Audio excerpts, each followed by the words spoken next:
নাহৰকটীয়াত দুপৰ নিশালৈকে ৰাইজৰ মৰম আৰু আশীষ বিচাৰি গাঁৱে ভূঞে লুৰিণজ্যোতি গগৈ আগন্তুক লোকসভা নিৰ্বাচনৰ প্ৰতি লক্ষ্য ৰাখি শাসকীয় বিজেপি দলৰ সমান্তৰালকৈ ক্ৰমাৎ বৃদ্ধি পাইছে বিৰোধী ঐক্য মঞ্চৰ নিৰ্বাচনী ৰণদংকা অষ্টাদশ লোকসভা নিৰ্বাচনত শাসনাধিষ্ঠিত বিজেপি দলে ৰাইজৰ ওপৰত কৰা চৰম অন্যায়ৰ বিৰুদ্ধে বিৰোধী ঐক্য মঞ্চই ন্যায়ৰ যুঁজ দিব বুলি মন্তব্য কৰে ডিব্ৰুগড় লোকসভা সমষ্টিৰ বিৰোধী ঐক্য মঞ্চৰ প্ৰাৰ্থী লুৰিণজ্যোতি গগৈ নাহৰকটীয়া বিধানসভা সমষ্টিৰ গাঁৱে ভূঞে গৈ চৰকাৰখনে জনসাধাৰণক কৰা চৰম প্ৰতাৰণাৰ বিৰুদ্ধে পণ ল'বলৈ আহ্বান জনায় বিৰোধী ঐক্য মঞ্চৰ প্ৰাৰ্থীগৰাকীয়ে তেওঁলোকৰ গুৰু অবিহনে ৱাৰ্ড সদস্য পদটো জয়ী হ'ব নোৱাৰে বুলি লুৰিণজ্যোতি গগৈক কটাক্ষ কৰাসকলক প্ৰত্যাহ্বান জনায় বিৰোধী ঐক্য মঞ্চৰ প্ৰাৰ্থীগৰাকীয়ে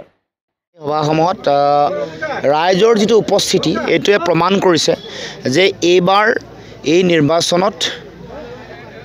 আমাৰ অসমৰ জনগণ বা ডিব্ৰুগড় লোকসভা সমষ্টিৰ ভোটাৰ বিজেপিৰ বিৰুদ্ধে আছে বিৰোধী ঐক্য মঞ্চৰ পক্ষত আছে আৰু সেইকাৰণে মই ভাবোঁ যে এইবাৰ নিৰ্বাচনে এটা ঐতিহাসিক এটা ফলাফল দিব যি ফলাফলে অসমৰ মানুহক কৰা অন্যায় অবিচাৰ অত্যাচাৰ সাধাৰণ জনগণক কৰ কাটল বস্তুৰ দাম বৃদ্ধি কৰা দৰৱৰ দাম বৃদ্ধি কৰা বিদ্যুতৰ মাচুল বঢ়োৱা এইবোৰৰ উত্তৰ এইবাৰ EVM মেচিনত এইবাৰ 24ৰ নিৰ্বাচনত শক্তিশালী ৰূপত দিব আৰু তাৰ ফলাফল এইবাৰ নিৰ্বাচনত প্ৰতিফলিত যোৱাকালি দেখা গৈছে যে ইয়াৰ তৰংগ গগৈ বিধায়কে আপোনাক দুবাৰকৈ ডুবিছে না বুলি ক'লে আপুনি কি ক'ব